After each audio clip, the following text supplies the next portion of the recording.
Investment மல்டிப்ளேயர்னா என்னன்னு பார்ப்போம். மல்டிப்ளேயர்னா பெருக்கின்னு அர்த்தம்.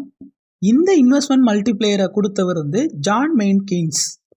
இதில் இவர் என்ன சொல்ல வர்றாருன்னா, இன்வெஸ்ட்மெண்ட் மல்டிப்ளேயர் அதாவது முதலீடு பெருக்கி மூலியமா வருமானம் எப்படி கூடுதுங்கிறது தான் சொல்ல வர்றாரு. இந்த இன்வெஸ்ட்மெண்ட் மல்டிப்ளேயரை யார் பண்ணுவான்னா அரசாங்கமான கவர்மெண்ட் தான் பண்ணும். இதுக்கு ஒரு எடுத்துக்காட்டு சொல்கிறேன். இப்போ அரசாங்கம் ரோடு போடுறதுக்கு முதலீடு பண்ணுறாங்கன்னா அந்த இன்வெஸ்ட்மெண்ட் எல்லாமே அந்த ரோடு போடுற வேலையாட்களுக்கு வருமானமாக போய் சேரும். வருமானம் கூட கிடைக்கிறனால மக்கள் நிறைய செலவு பண்ண ஆரம்பிப்பாங்க. இதனால் அந்த நாட்டோட பொருளாதாரம் வளர்ச்சி அடையும். இதுதான் இன்வெஸ்ட்மெண்ட் மல்டிப்ளேயர். ஒரு அரசாங்கம் பண்ணக்கூடிய முதலீடுனால மொத்த வருமானமும் கூடி அந்த நாட்டோட பொருளாதாரமும் வளர்ச்சி அடையுது. இதுதான் முதலீடு பெருக்கி. இப்போ இதோட ஃபார்முலா பார்ப்போம்.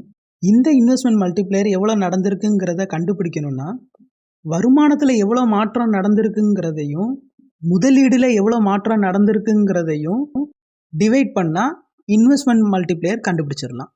இப்போ இதை டயக்ராமோட பார்ப்போம். எக்ஸ் ஆக்சிஸை நம்ம வருமானமாக எடுத்திருக்கோம். ஒய் ஆக்சிஸை அக்ரிகேட் டிமாண்ட் அண்ட் அக்ரிகேட் சப்ளைவாக எடுத்திருக்கோம். ஓலேண்டு ஏஎஸ்ங்கிற போகக்கூடிய அந்த லைன் தான் அக்ரிகேட் சப்ளை லைன். அடுத்ததாக AD equal to C plus ஐன்னு இருக்கக்கூடிய அந்த லைன் தான் அக்ரிகேட் டிமாண்ட் லைன். இது ரெண்டும் மீட் பண்ணுற அந்த பாயிண்ட்டை தான் ஈக்குலிபிரியம் பாயிண்ட்டாக எடுத்துருக்கோம். அந்த ஈக்குலிபிரியம் பாயிண்ட்லேருந்து பார்க்கல ஓஒய் லெவலில் தான் வருமானம் இருக்குது. இப்போ கவர்மெண்ட்டு திருப்பி முதலீடு பண்ணுது.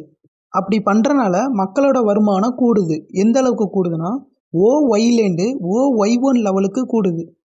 இப்போ மக்களோட வருமானம் கூடுறதுனால அவங்க நிறைய நுகர ஆரம்பிப்பாங்க. கன்சப்ஷன், இன்வெஸ்ட்மெண்ட் அந்த மாதிரி நிறைய பண்ண ஆரம்பிக்கிறாங்க. அதனால் அவங்களோட அக்ரிகேட் டிமாண்டும் கூடுது.